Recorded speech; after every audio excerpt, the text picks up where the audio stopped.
વડોદરાના કારલીબાગ વિસ્તારમાં આમ્રપાલી કોમ્પ્લેક્સ પાસે ગત 13 માર્ચે હિટ એન્ડ રનની ઘટના બની હતી, જેમાં હેમાલી પટેલ નામની મહિલાનું ઘટના સ્થળે મોત નીપજ્યું હતું, જ્યારે અન્ય 7 લોકો ઇજાગ્રસ્ત થયા હતા. અકસ્માત બાદ કાર ચાલક આરોપી રક્ષિતે કારમાંથી નીચે ઉતરીને અનધર રાઉન્ડની બૂમો પાડી હતી. પોલીસે આરોપી રક્ષિતની ધરપકડ કરી 2 દિવસના રિમાન્ડ મેળવ્યા હતા. રહેણાંક જગ્યા પર પોલીસની તપાસ કરવામાં આવતા કેટલાક અજીબ તથ્યો સામે આવ્યા. એમાં ખાસ કરીને અનધર રાઉન્ડ લખાયેલી એક ખાસ ફ્રેમ નજરે પડી. ત્યારે તમને મનમાં થતું હશે કે આ અનધર રાઉન્ડનું રહસ્ય શું છે? તપાસ દરમિયાન જાણવા મળ્યું કે અનધર રાઉન્ડ ડેનિશ ભાષાની એક જાણીતી ફિલ્મ છે, જે 2020માં રિલીઝ થઈ હતી. પોલીસ તપાસ દરમિયાન એવું અનુમાન કરવામાં આવી રહ્યું છે કે રક્ષિત ચોરસિયા આ ફિલ્મથી પ્રભાવિત હતો.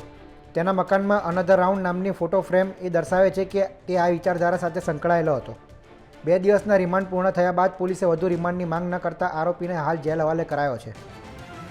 આજે રક્ષિત ચોરસિયાનું સિમ્પલ પ્રોડક્શન રજૂ થયું છે. આજે કોઈ રિમાન્ડ અરજી કે કોઈ સુનાવણી થઈ નથી અને પોલીસના પ્રોડક્શન રિપોર્ટના આધારે નામદાર કોર્ટે એને જ્યુડિશિયલ કસ્ટડીમાં મૂકી દીધું છે.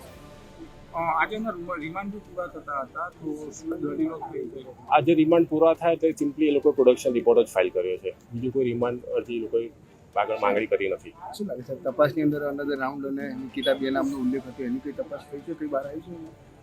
એ તો પોલીસ જ કહી શકે કે એમાં શું આવી શક્યું છે. ના, પણ અગાઉના વખતે એ જ રીતે લઈને ફર્ધર રિમાન્ડની માંગણી કરવામાં આવી 2 દિવસ માટે. એટલે અત્યારે જો પોલીસે ફર્ધર રિમાન્ડ માન્યા નથી તો પોલીસ પાસે એવું કોઈ આવ્યું હશે તો જ એ લોકોએ ફર્ધર માંગણી નહીં કરી અપાયું. બાકી અત્યારે એમની પાસે શું આવ્યું છે શું નથી મને નહીં ખ્યાલ.